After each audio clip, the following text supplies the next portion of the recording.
Hello, Jessica. This is Roy's mother. Do you have a moment to talk? Oh, of course. What can I do for you? I thought it was about time we got together to have a discussion about Roy's estate. His estate? Don't you think it's a little bit too soon for that?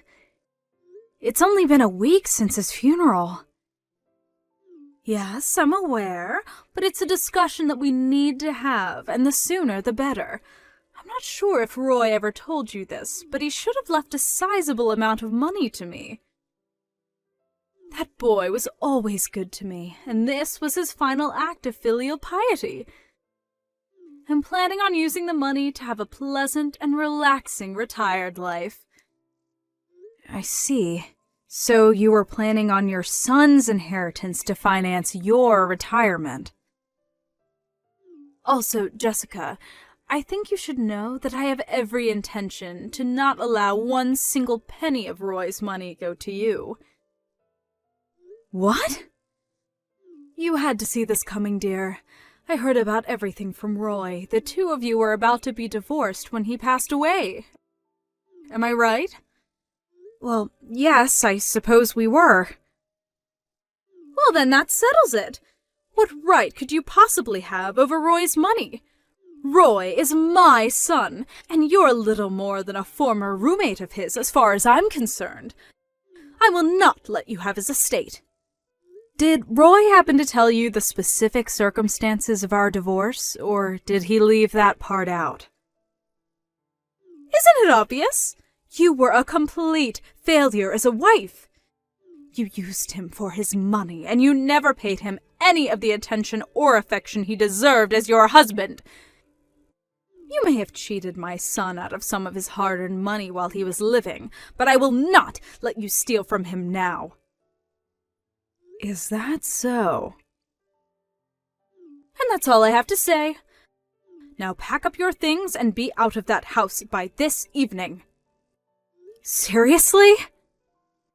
I'm dead serious, Jessica. The house you are living in belonged to Roy.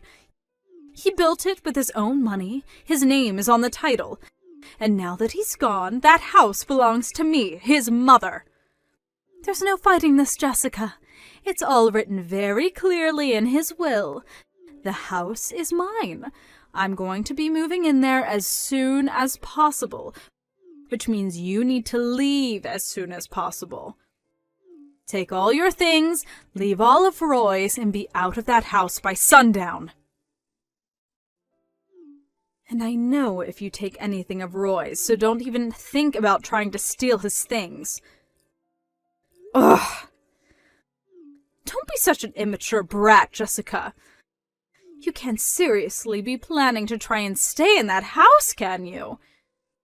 Since you were about to divorce him and move out anyway, I'm sure you already had arrangements made for another apartment or something. So there's no reason for you to stay there. Yeah, I guess you're right. I don't really need this house.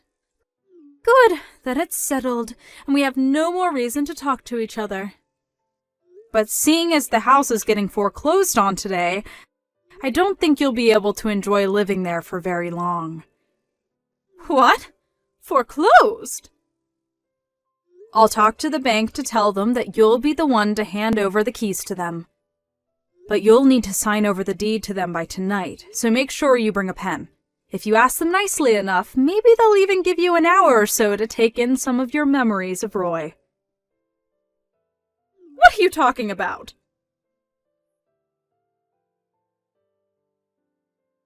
Hi there, Jessica. Hope you're doing well tonight. Thanks again for everything you did with my brother's funeral. I really appreciate it. Hey there, Steph. Don't mention it. By the way, did you get over the fever you caught after the funeral was over? How are you feeling? Oh, that? Nah, I'm totally fine right now. I've been over that for days. I bet I just overexerted myself. I was already burning the candle at both ends with my work lately, and then in the middle of that I had to deal with my brother's funeral. Wow, it must have been a really hard time for you then. I'm glad you're doing better anyway. wasn't too bad. I bet it was way harder on you than me. I know that a lot happened between you and my brother, but I want you to know how grateful I am that you gave him a proper funeral, even after all of that. It's no problem at all, Steph. And by the way, my main purpose for messaging you right now is because I heard that my mom has been pestering you with texts lately about my brother's estate. Is that true? Yeah, kinda. Is she actually still living in that house right now? Yes. Yes, she is. Unbelievable. I don't know what she's thinking. It's like she's completely oblivious to everything that's happened over the last few years and her part in it. My dad says it's like talking to a brick wall trying to talk sense into her these days. Oh, boy. I wish there was a way I could help. Well, that's actually the second thing I wanted to talk to you about. I know this is sudden, but are you free at the moment? If possible, I'd like to meet with you in person. There's a number of things I'd like to talk to you about, including what to do next about my mom. Yeah, I'm totally free tonight. I'm staying at the hotel that's right next to the bus station downtown. If I recall correctly, your house isn't too far away from here, right? We could either meet at your house or my hotel's lobby, whichever is best for you. I'll go ahead and head over to your hotel. I remember where it is. Thanks. See you then.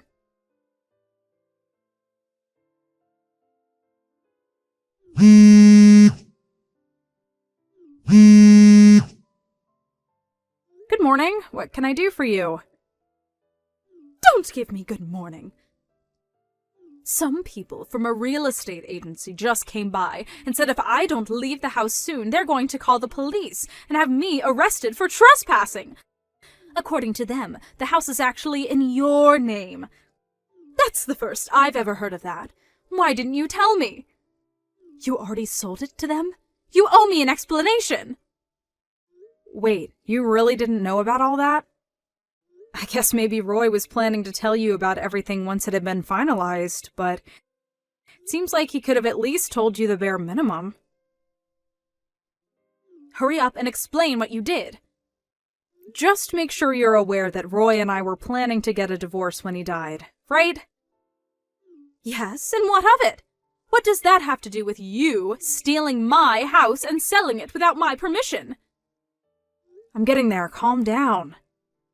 Next, were you aware that the reason we were getting divorced was because Roy was cheating on me? He was? Ah, so you didn't know. Well, he was cheating on me, so I sued him both for the damages related to the affairs as well as for a divorce. Roy was lavishing his mistress with gifts, designer handbags, shoes, vacations, you name it. And in just the span of a year, our total savings declined from around $100,000 to just $1,000. He spent that much in a single year? Now, one major problem for Roy was that the money he spent came out of our joint savings account. So he had spent tens of thousands of dollars of savings that were also mine without my permission on his illicit affair. Ordinarily, in this sort of situation, I'd have the legal right to demand he return every single penny of that money to me. But I was also fully aware that he had no means with which to repay it, and I was eager to not have any interactions with him anymore after the divorce. So, our lawyers talked it over, and in the end the compromise we decided on was this. I would agree not to sue Roy, to have him return the money he spent on his mistress, and in return I would receive the house, as well as all the furniture and appliances in the house.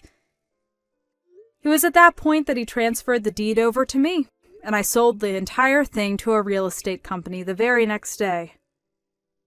How could you do such a thing? The real estate company was actually super understanding about everything, and they agreed to let me stay in the house until Roy's funeral was over. You sold my son's house! I can't believe you! That was the only thing I had to remember him by. Hey, don't blame me. Blame your son for being a cheater. None of this would have happened if you would have kept his pants on.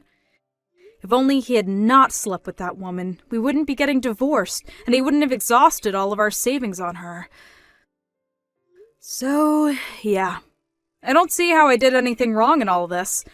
It's all Roy and his mistress's fault. Yes, you're right. It's all his mistress's fault, that vile woman. If she hadn't seduced my poor, innocent Roy, then none of this would have ever happened. Who is that vile harpy? Tell me her name. You must know who she is, don't you? I'll go find her and give her a piece of my mind for the terrible fate she brought upon my poor Roy. I don't think you need me to tell you her name. You already know her. She's one of your friends. What? What are you talking about? It was Nancy Johnson. No, not Nancy. How long ago was it? Maybe 2 years ago or so? You were going at me in your usual way, telling me I'm worthless and that Roy deserves better than me, when you said, I know, I'll just have to find him a woman better than you. Sometime after that, you brought the darling Nancy Johnson, the daughter of one of your friends, over for dinner. And within just a few days of that dinner, the two of them began their nearly 2-year-long affair. That can't be true! Oh, and one more thing. You seem to be under the wrong impression about Roy's will. More specifically, you're under the impression that he had a will at all. He didn't. And since he had no will, by default his estate is passed on to his legal heir. I know that. Everyone knows that. That's exactly what I'm saying. As his mother, I'm his next of kin, and so I'm the one who gets his estate. I hate to be the bearer of bad news, but since we were still married at the time of Roy's death, I was still his legal wife, and thus I am his next of kin, not you. What? And I mean, besides, even if you were to inherit his estate, how much do you think it could really be worth? He didn't just waste our joint savings account on his mistress. He even blew through the savings he had from when he was single. So I don't know what you were expecting, but at this point he doesn't have much of an estate at all. Oh no. When going through his stuff the other day, I looked up his bank accounts, and none of them had more than a few dollars in it. I don't believe you. You're lying! Well, if you want some proof, I can give you all his bank cards and passwords, and you can check them all out for yourself.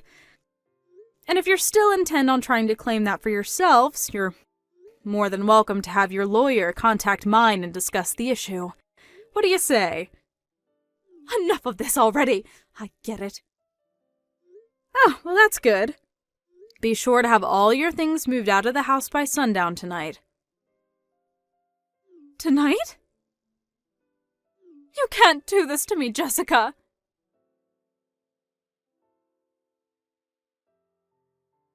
Jessica? Where are you?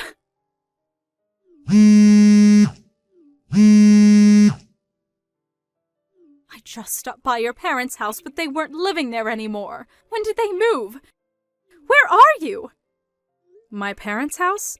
They haven't been living at that house for over a year now. In any case, why are you at my parents' old house? I'm looking for you, of course. Me? Why would you be looking for me at my parents' old house? It's way too far away from my job. I'd have like an hour-long commute every day. Then where are you? Tell me! I don't see any legitimate reason for you to need to know where I am right now. If you need anything from me, you can ask my lawyer. Just tell me where you are this instant! I mean it! If you must know, I'm staying with a friend for a while.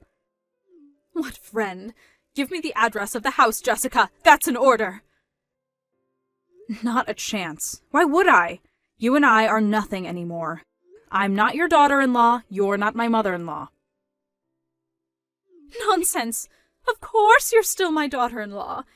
Even if Roy has passed away, nothing changes the fact that you were married into this family, Jessica. I'm still your daughter-in-law, whether you like it or not. And as my daughter-in-law, it is your duty to provide me with the financial support. Where did you hear that from? Some weird Facebook group or something? No, I no longer have any duty, morally or legally, to provide you with any support of any kind. You're not getting anything out of me. Don't run away from your responsibilities to me. Were you listening just now? The moment that Roy died, our legal marriage was dissolved, so I no longer have any legal connections to you whatsoever. Is that clear? I'm not your daughter-in-law anymore, and even if I was, I still would do everything in my power to not have to provide you with any support. You're terrible! I don't deserve to be treated this way. After everything you've done to me over the years? You deserve way worse from me than this. You're lucky I didn't sue you for emotional abuse. So no, I'm not going to give you the address for my friend's house, who is even less of a connection to you than me. Now just leave me alone! I never want to speak to you again for the rest of my life. You can't abandon me. What am I supposed to do now? Oh, right. Your husband divorced you the other day, didn't he? How do you know that? I heard the whole thing from Steph. It was quite the story. I didn't even know about this at the time, but the night that Roy got into that car accident, he was on his way to see his mistress, Nancy, wasn't he? Your ex-husband found out about that. And he also found out that you were the one introducing the two of them. Boy, was he shocked to hear that. And the straw that broke the camel's back was when I let the two of them know that you introduced them in hopes that Roy would leave me and get married to her. Once he heard that, he couldn't take it anymore and filed for divorce the very same day.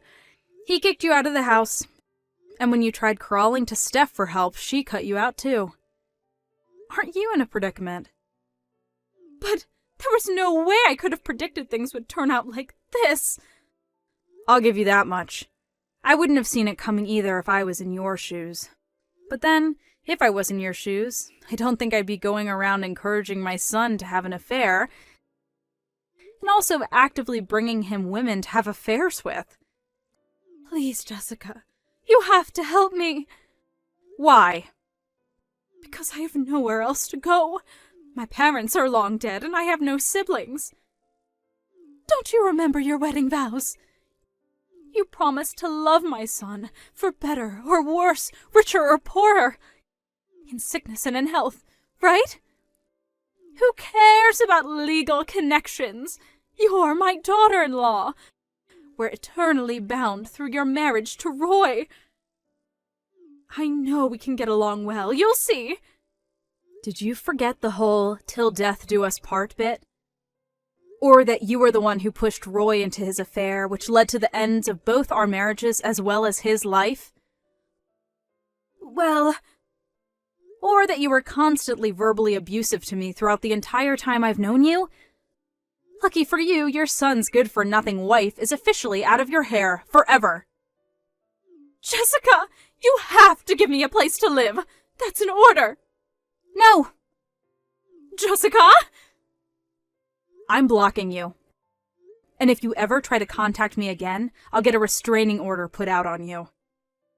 Jessica! Goodbye. Enjoy the rest of your life.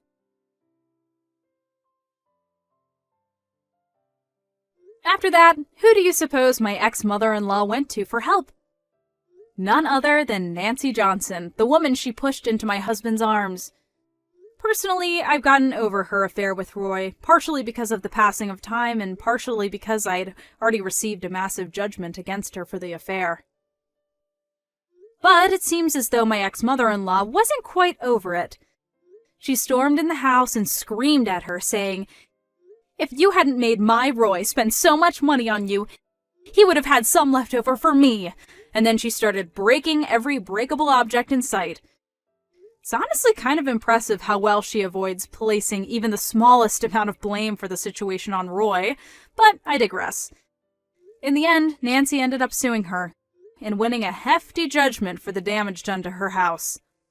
So, now my ex-mother-in-law is stuck with being a 70-year-old divorcee, working whatever odd jobs she's physically capable of in order to pay it off. Part of me feels bad for her, but that's a very, very small part of me.